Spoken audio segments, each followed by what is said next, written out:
Hello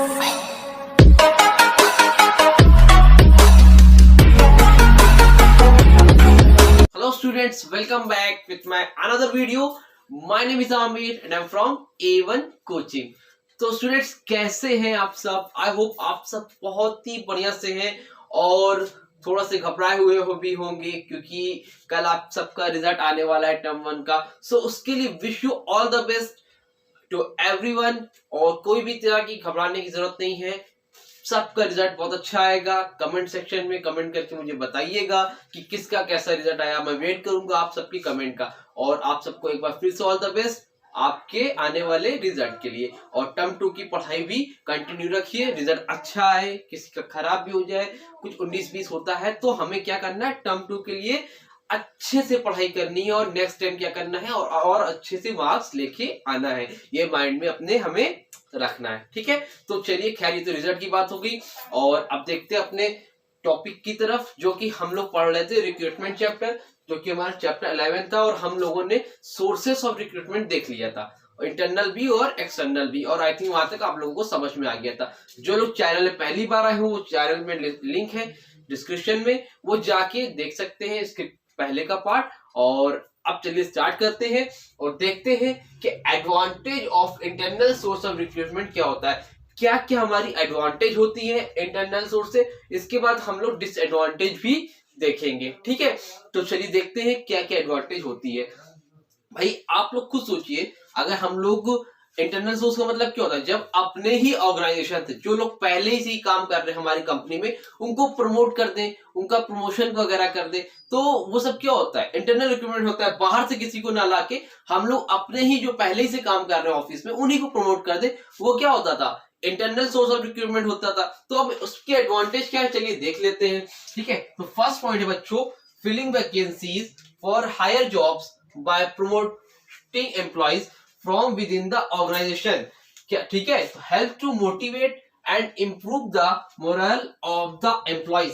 देखिए बोल रहा है कि जब आप वैकेंसीज को फिल करोगे अपने ही एम्प्लॉइज को, जो लोग पहले से ही काम कर रहे हैं, अगर आप उनको प्रमोट कर दोगे तो उससे क्या होगा, उसका एडवांटेज क्या होगा भाई. उससे क्या होगा, जो लोग आपके पहले से काम कर रहे हैं वो क्या होंगे, मोटिवेट होंगे और उनको जो मोरल है वो भी क्या होगा, अप होगा और वो और अच्छे से काम करेंगे. ठीक है, तो जो लोग पहले से काम कर रहे हैं अगर आप उनको ही प्रमोट करते हो तो उनके अंदर भी मोटिवेशन आएगा और अच्छे से काम करने का मन करेगा. भाई अगर आपको कोई 20,000 मिल रहा था, अब 40,000 मिलने लगा तो मन करेगा ना अच्छे से काम करने. भाई कंपनी आपके वर्क को, जो आप मेहनत कर रहे हो उसको रिस्पॉन्स दे रहे हैं, तो आप भी अपने लिए 100% डेडिकेशन दोगे कि नहीं दोगे. भाई जैसे आप लोग कमेंट कर रहे हो, आपको समझ में आ रहा है, तो मेरा भी मन कर रहा है कि हाँ भाई और अच्छे से वीडियो बनाता हूँ और अच्छे से समझाता हूँ. तो इसीलिए जब रिवार्ड किसी को मिलता है तो कोई भी होगा वो और अच्छे से काम करता है. समझे कि नहीं समझे, समझ गए होगे.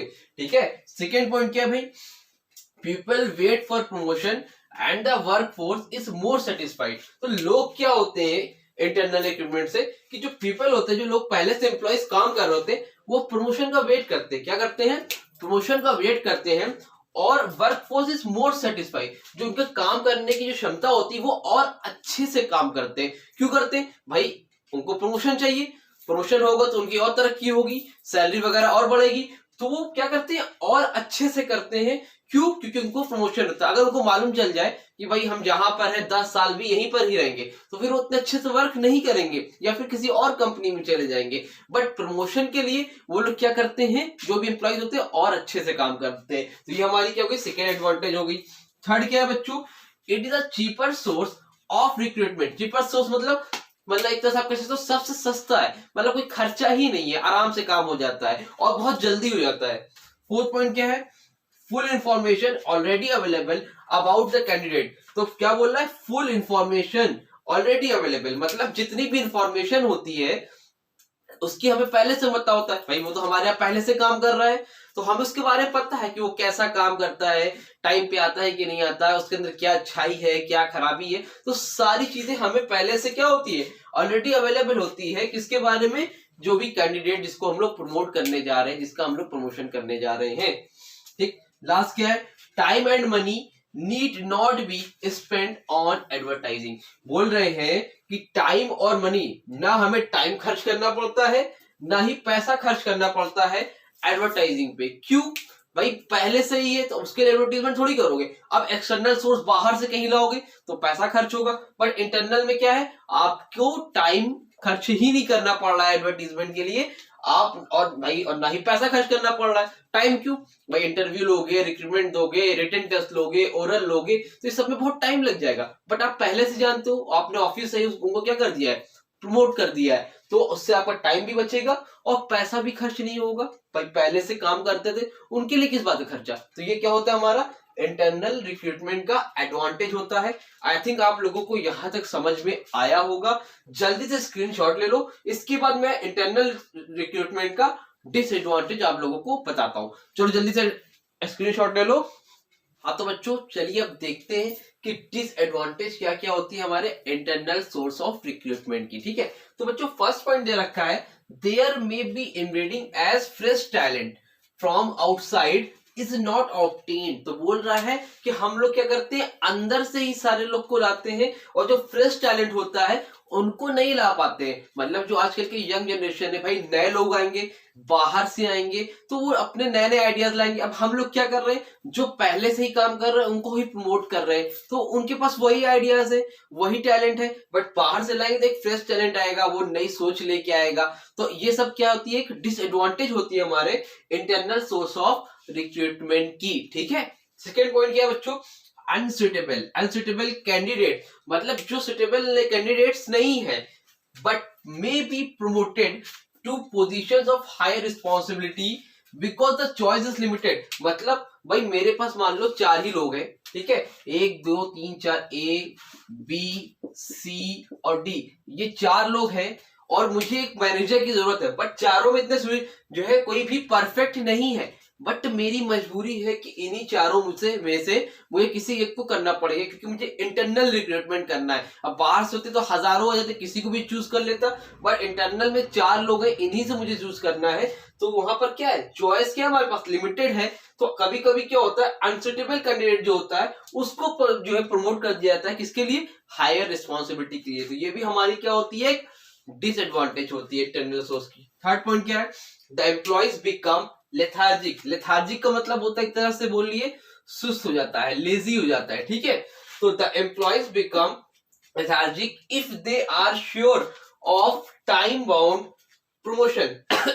जब कभी भी किसी को पहले से पता होगा कि भाई हम मेरा आने वाले टाइम में प्रमोशन हो जाएगा, 10 साल बाद, अभी हम ये है 5 साल में कुछ और बन जाएंगे, तो वो क्या हो जाता है, सुस्त हो जाता है, उस तरह से काम नहीं करता है। जस्ट अपना एग्जांपल ले लो कि अगर कोई बोल दे भाई अभी कोरोना आ जाएगा, पेपर नहीं होगा, किसी ने बोल दिया या आपको उम्मीद है, जैसे आजकल आप लोग को उम्मीद लग रही है, तो ऐसे में आदमी क्या हो जाता है, लेथार्जिक हो जाता है, सुस्त हो जाता है, लेजी हो जाता है और पढ़ाई पे ध्यान नहीं देता, जैसे आप लोग नहीं दोगे। उसी तरह जब किसी को बोला जाए कि आपको एक टाइम पीरियड के बाद आपका प्रमोशन हो जाएगा, तो आदमी क्या हो जाता है, लेजी हो जाता है और अच्छे से काम नहीं करता है। तो ये भी क्या होती है, डिसएडवांटेज होती है हमारे इंटरनल सोर्स ऑफ रिक्रूटमेंट की। ठीक, फोर्थ पॉइंट क्या बच्चों, there may be infighting among those who aspire for promotion within the organisation. तो यहां पर क्या हो सकता है, इन फाइटिंग, मतलब दोनों में मारपीट हो सकती है। ठीक है, तो मारपीट का मतलब यहाँ पर मारपीट नहीं है, जो लोग पहले से, मान लो ए भी था, बी भी था, सी भी था, डी भी था, 4 लोग थे, इन्होंने एक्सपेक्ट किया था कि हमारा होगा, बट आपस में क्या हो जाता है, कॉन्फ्लिक्ट हो जाएगा लोगों में। अगर ए को प्रमोट कर दिया तो बी को लगेगा ना क्या मुझे करना चाहिए था, तो आपस में लोगों के बीच में लड़ाई झगड़ा हो जाएगा, कॉन्फ्लिक्ट हो जाएगा। तो ये भी एक रीजन है इसका डिसएडवांटेज का, किसका, इंटरनल सोर्स ऑफ रिक्रूटमेंट का। और लास्ट पॉइंट है बच्चों, बोल रहा है इंटर लिख दिया मैंने, यहाँ पे लिख लीजिएगा, internal recruitment can not be a complete method in itself. तो जो इंटरनल रिक्रूटमेंट होता है वो कभी भी कंप्लीट मेथड नहीं हो सकता है। आप जितनी भी कोशिश कर लो, सारे के सारे रिक्रूटमेंट आप इंटरनल सोर्स के जरिए से नहीं ला सकते हो, आपको एक्सटर्नल की जरूरत पड़ेगी ही पड़ेगी। तो इसलिए भी एक डिसएडवांटेज है। ये हमारे 5 डिसएडवांटेज है, आप इसको नोट कर लो। शॉर्ट में आएगा तो 2 लिख देना, लॉन्ग में आएगा तो 5 लिख देना। ठीक है, उसके अलावा एक चीज, अगर इसके एमसीक्यू बनते भी हैं, इसमें से उम्मीद नहीं मुझे बनेंगे, अगर बनते भी हैं तो समझ में आ गया होगा, अपने हिसाब से जो ऑप्शन देंगे उसमें टिक कर लेना। ठीक है, तो जल्दी से स्क्रीनशॉट ले लो। ठीक है, ले लिया, आई थिंक ले लिया होगा। तो बच्चों ये था हमारा disadvantage of internal source of recruitment, और इसी के साथ हम लोगों ने इंटरनल सोर्स ऑफ रिक्रूटमेंट भी पढ़ लिया था। तो बच्चों अब मिलेंगे अपनी नेक्स्ट वीडियो में, जो कि बहुत जल्द आएगी, कल ही आएगी, और मैं जल्द से जल्द आपको सिलेबस कंप्लीट कराऊंगा। उसके लिए आप टेंशन मत लीजिएगा, बहुत से बच्चे बहुत परेशान है, बट भरोसा रखे मैं करा दूंगा, ठीक है। और अभी तो टर्म 1 का रिजल्ट आ रहा है कल, तो अभी तो बहुत टाइम है। अप्रैल में पेपर होगा, स्कूल वाले डरा रहे हैं, डरो नहीं, वो प्री बोर्ड जल्द से जल्द ले रहे हैं, बट पेपर आपका अप्रैल से पहले नहीं होगा, या मार्च के लास्ट में होगा, ठीक है। तो इसके लिए आप टेंशन मत लेना, पढ़ाई करते रहो। कोई कम प्रॉब्लम हो, कुछ समझ में नहीं आए तो कमेंट सेक्शन में कमेंट कर लेना, इंस्टाग्राम पे कांटेक्ट कर लेना, डिस्क्रिप्शन में मैं दे दूंगा, ठीक है। तो चलो, wish you all the best again आपके आने वाले पेपर के लिए, और मिलते हैं अपनी नेक्स्ट वीडियो में। तब तक के लिए थैंक यू सो मच।